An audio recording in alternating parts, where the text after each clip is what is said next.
Tabu dimanapun berada, welcome to the very first episode of Podcast Tabu. Nah, by the way, tabu itu apa ya? Ya kan? Tabu itu adalah kepanjangan dari Talk About Biotechnologies. Karena pada episode-episode yang ada di podcast ini, kita akan bahas dari A to Z ya, terkait dengan bioteknologi di Indonesia. Tentunya menarik ya. Memang sih kalau kita ngobrolin soal bioteknologi ini terdengarnya seperti tabu ya, karena tidak banyak yang berbicara tentang bioteknologi ini. Padahal sekeliling kita tuh ada aja bersinggungan dengan bioteknologi. Nah, pada episode kali ini kita akan membahas terkait dengan bagaimana ya perkembangan dan juga risetnya untuk bioteknologi di Indonesia. Dan tentunya bersama dengan saya, Dr. Iwan Clara, sudah hadir juga ya pada episode kali ini seorang yang luar biasa sekali, expert di bidangnya yang akan membahas terkait dengan episode kita. Siapa lagi kalau bukan Mas Christian Carroll. Halo Mas Carroll. Halo. Christian atau Carroll nih panggilnya? Carroll. Mas Carroll ya, wow. Ini masih muda, ganteng, pinter udah pasti ya, dan tentunya menguasai sekali terkait dengan R&D ya. Nah, tapi kan kalau ngomongin bioteknologi rasanya bukan cuma R&D doang ya Mas ya. Nah, makanya kali ini kita mau ngebahas soal bioteknologi A to Z-nya dengan Mas Carroll. Boleh? Boleh banget. Boleh banget. Sebelumnya apa kabar nih Mas? Alhamdulillah sehat. Sehat walafiat ya. Wah, ini terlihat sekali seger ya. Dan tentunya kita akan sharing banyak hal. Mas Carroll, ngomongin soal bioteknologi, sebenarnya apa sih bioteknologi itu? Ya, bioteknologi itu luas ya, Dr. Clara ya. Jadi kalau kita ngomong bioteknologi in simplest way, kita bisa katakan menciptakan sesuatu menggunakan jasa dari makhluk hidup. Gitu. Jasa dari makhluk hidup? Iya, bener banget. Jadi nanti bisa kita ambil dari makhluk hidup yang sudah kita modifikasi gitu ya. Makhluk hidup yang sudah dimodifikasi, tapi ini bukan manusia atau gimana? Spesifiknya makhluk hidup itu boleh apa aja? Yang sering digunakan itu adalah berupa sel gitu ya, dari hewan ataupun dari tumbuhan bisa nggak Mas? Tumbuhan sebenarnya bisa juga part of biotechnologies, tapi in other terms of biotechnologies, jadi di area-area segmentasi yang lain. Oke, berarti makhluk hidup sini sel yang diambil sel tumbuhan, sel hewan. Kalau sel manusia? Sel manusia juga sebenarnya ada juga yang menggunakan sel manusia, tetapi tidak dalam bentuk manusia utuh seperti we can say like mutan, itu nggak seperti itu ya Dok ya. Iya, tenang. Oke, karena kan terdengar makhluk hidup kan kita udah yang was-was aja ya. Aman, sel kita lagi yang diambil. Aman. Oke, berarti kebanyakan sel tumbuhan dan juga hewan. Hewan. Dimodifikasi menyerupai apa?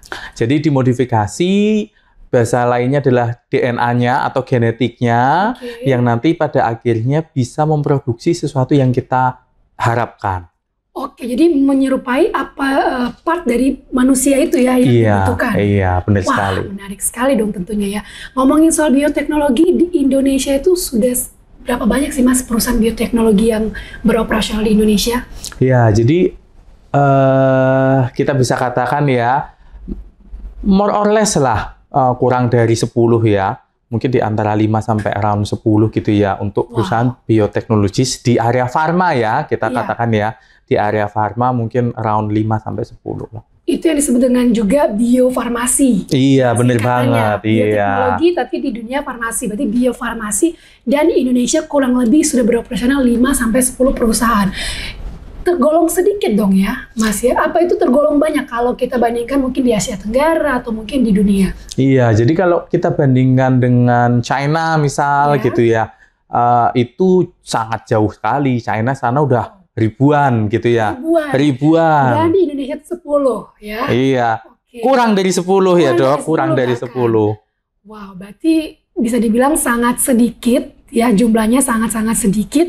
Dan apakah itu berarti akan menjadi potensi yang besar ke depannya? Oh, tentu. Kita dalam hal ini ngejar ke negara-negara lain gitu ya, yang biotechnya sudah grow, sudah cukup mature, harus lari sprinter nih Dok. Oke, lari sprinter, berarti Iya. harus lari cepet nih. Iya. Nggak bisa lagi maraton. Harus nggak bisa maraton, harus sprinter. Dulu. Oke, karena kita mengejar ketertinggalan tadi dibandingkan China 1:1000 ya, banding 100 lah ya berarti. Kalau kita kurang lebih hampir 10 dan mereka udah 1000-an. Oke, nah Mas, ngomongin bioteknologi ini kan rasanya kompleks terdengar ya kan? Kira-kira apa part daripada bagian yang paling penting dari sebuah perusahaan bioteknologi? Apakah mungkin yang kita awam terdengar bioteknologi, R&D-nya ya kan, pengembangannya, ataukah di part mana yang dikategorikan paling penting yang harus dipunyai oleh sebuah perusahaan biofarmasi? Jadi kalau kita ngomongin perusahaan ya, departemennya kan ada banyak ya dok ya. Mulai dari departemen paling awal gitu ya, di bagian riset, kemudian sampai dengan departemen di hilirisasi, komersialisasi gitu ya dok. Memang departemennya ada banyak, jadi mulai dari riset, produksi, quality gitu kan, kemudian ada marketing gitu kan, sampai dengan komersialisasi nanti. Ada banyak nih dok. Berarti pengembangan itu di bagian hulunya. Paling depan, paling depan. Nah, udah komersial berarti hilir ya. Iya, benar banget. Nah, kalau dari perspektif saya, sebenarnya semua departemen itu penting untuk di dalam suatu industri gitu ya.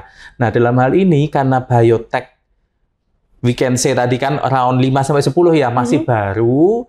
Jadi saya bisa katakan, lah ini paling penting tuh di area R&D-nya nih dok. Karena dia posisinya masih baru banget, belum banyak yang familiar dan implemented di area kehidupan sekitar kita gitu ya dok. Jadi belum banyak orang yang deep into mempelajari hal-hal tersebut. Wah, ini nih yang menarik ya. Belum banyak orang yang ternyata benar-benar aware dengan R&D atau riset dan juga pengembangannya ini ya, Mas Keral ya.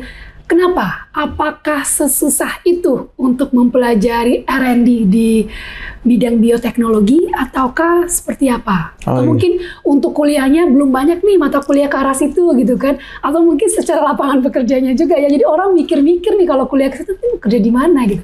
Atau mungkin tantangan lainnya seperti apa, Mas? Iya, dulu gimana ya? Ceritanya dulu salah satu tim saya pernah ngomong, kalau kita ngomong biologi, biotek itu ilmu yang ngawang-ngawang gitu ya bahasanya. Karena mempelajari sesuatu yang belum bisa langsung kelihatan kasat mata secara langsung gitu ya. Jadi itu salah satu yang orang ngawang-ngawang tuh keder gitu kan, takut gitu kan.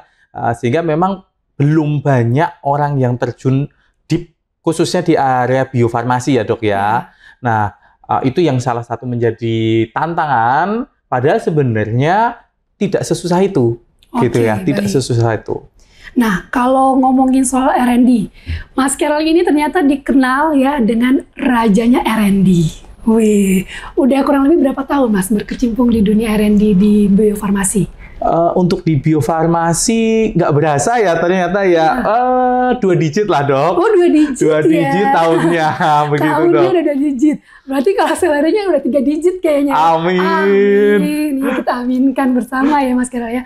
Berarti udah cukup lama dong berkecimpung di dunia pengembangan dan juga riset atau R&D ini, di dunia biofarmasi tersebut gitu kan.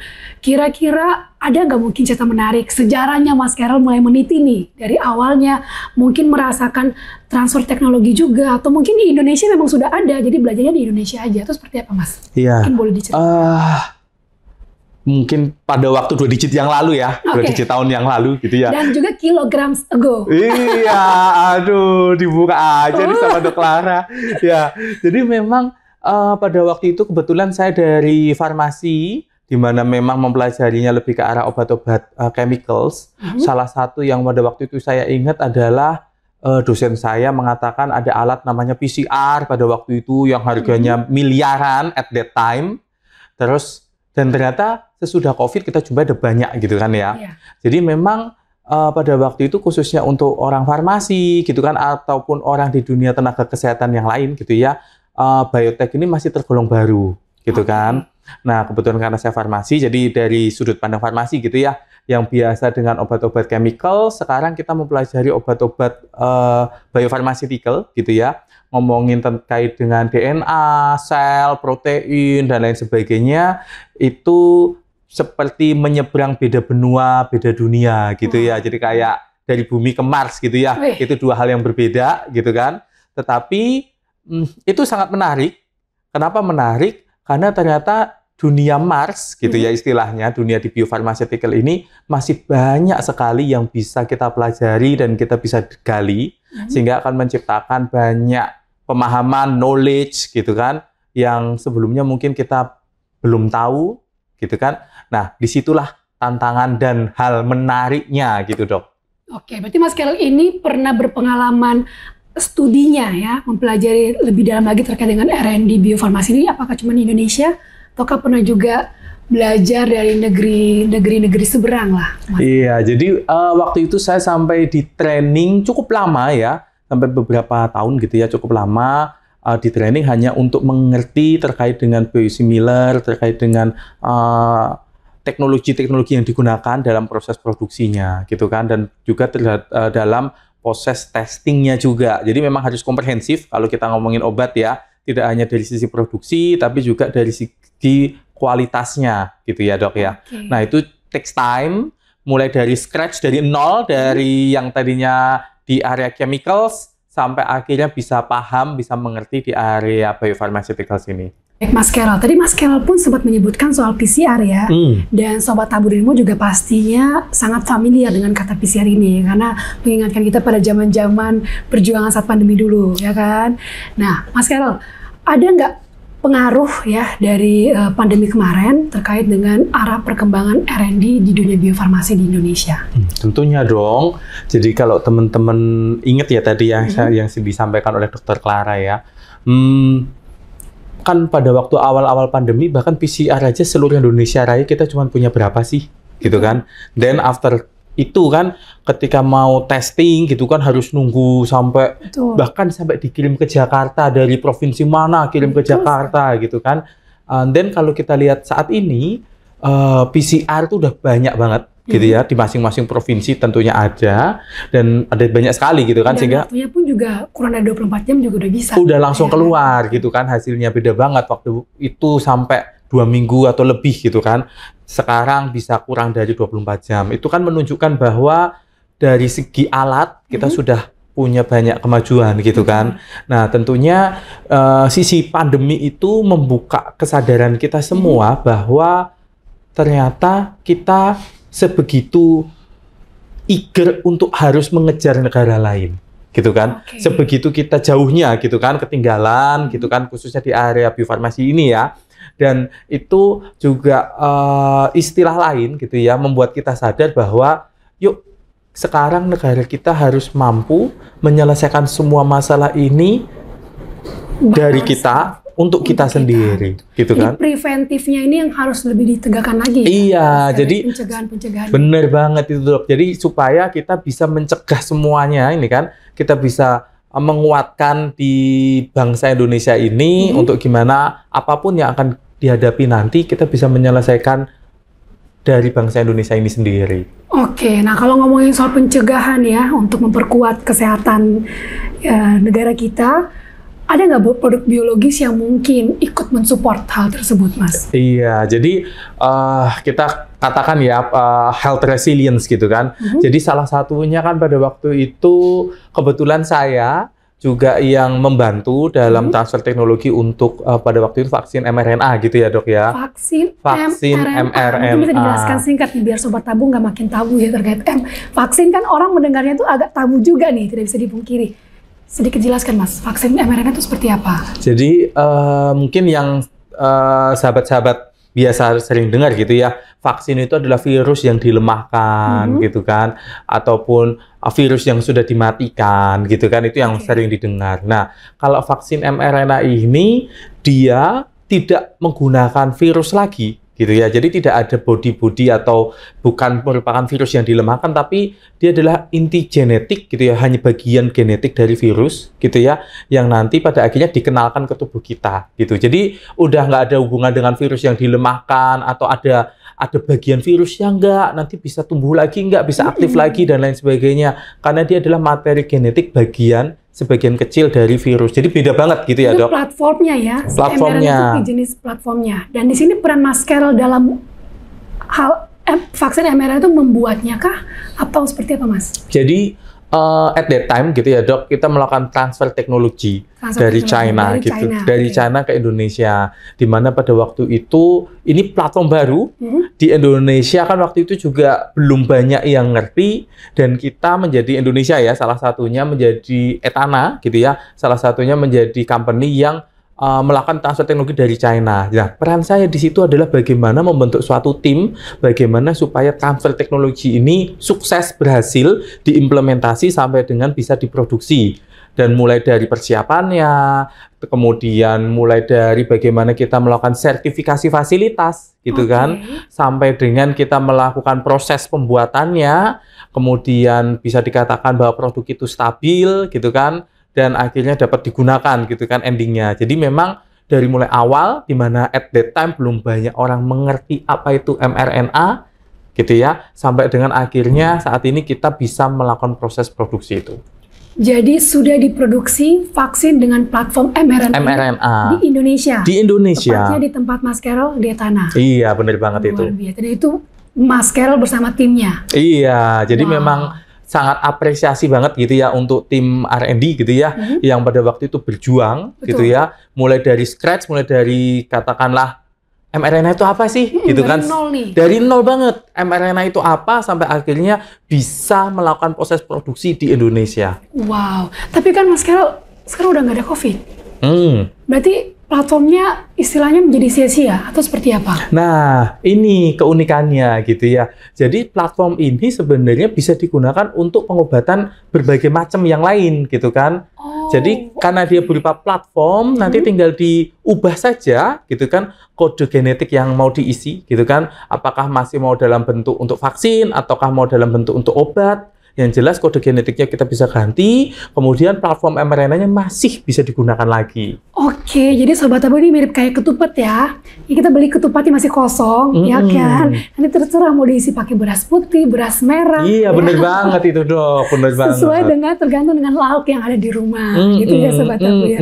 Ini menarik sekali dan itu menjadikan Mas Carol memiliki vaksin mRNA itu apakah pertama di Indonesia ataukah ada juga yang sebelumnya sudah melakukan hal tersebut? Untuk mRNA kita yang pertama.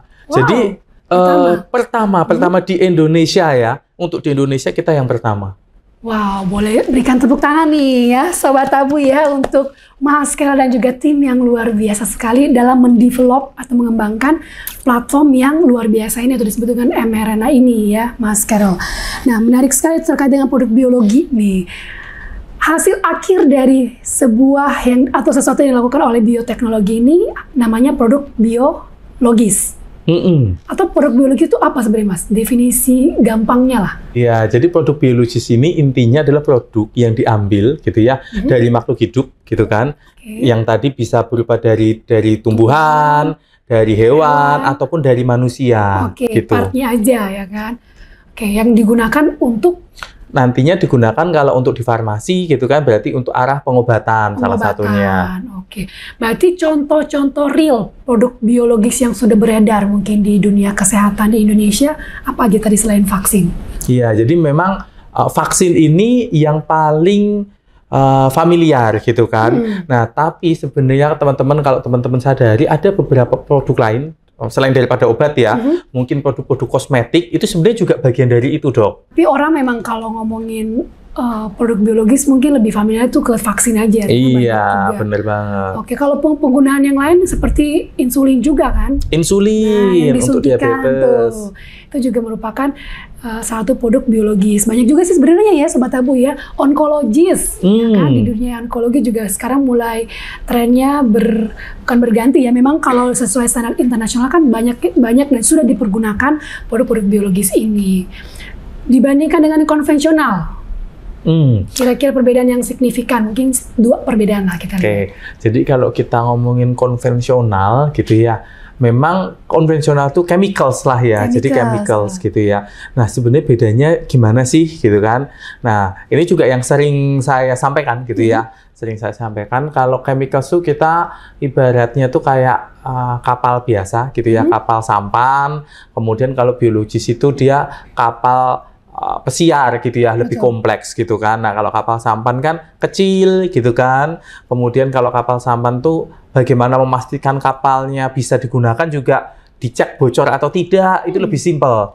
Nah, kalau kapal pesiar, bayangkan di situ ada instalasi listrik, ada instalasi bahan bakar, gitu kan. Kemudian kalau kapal sampan dari kayu, yang secara nature-nya itu pasti mengambang di air, ya kan? Betul. Nah, kalau kapal pesiar itu kan dari logam, ya kan? Banyak part of logamnya kan, sehingga tapi bagaimana dia bisa mengapung, gitu kan, di air. Nah, itu dari segi ukuran sudah beda jauh. Dari segi kompleksitas beda jauh, ya kan? Tentunya dari segi jarak berlayar juga bisa beda jauh, bener kan ya dok? Nah, fasilitasnya juga kan kalau fasilitasnya, kolam renang. iya bener banget. Banyak hiburannya gitu ya. Iya, nah itu juga sama dengan chemicals gitu ya, produk-produk chemicals dengan si biopharmaceutical ini. Jadi memang bedanya di mana? Tentu dari segi kompleksitas, dari segi ukuran, tetapi yang paling penting juga bahwa dari segi pengobatannya ada beberapa hal di mana produk-produk dari biologi ini ya,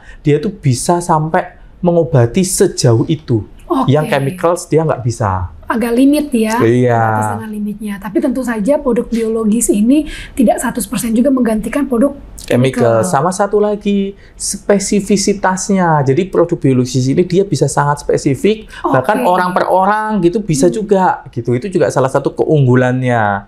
Baik, wah ini menarik sekali ya. Tapi tentunya kita juga masih penasaran Sobat Tabu. Kira-kira dari challenge atau tantangan ya dari riset sendiri sampai akhirnya menuju ke pasar. Kira-kira titik tantangannya di sebelah mana nih, Mas Carol? Ya, jadi challenge itu banyak ya dok ya. Jadi tentunya pertama karena produk itu ada banyak gitu kan, satu dengan yang lainnya beda-beda, itu jadi another challenge ya. Tapi selain daripada itu juga bagaimana supporting di Indonesianya dok.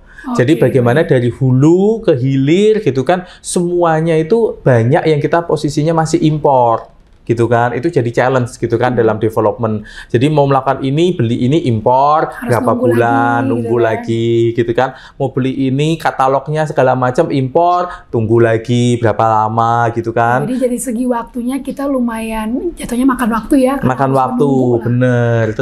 Terus juga selain daripada itu testing, mungkin belum tentu semuanya 100% ada di Indonesia. Kalaupun ada mungkin belum yang familiar gitu kan, bisa rutin digunakan. Jadi harus dikirim keluar juga. Ada beberapa yang sometimes harus dikirim ke luar negeri. Jadi another time ya, menunggu lagi ya. Iya, bener banget itu dok. Kita agak kurang di efisiensi waktunya nih.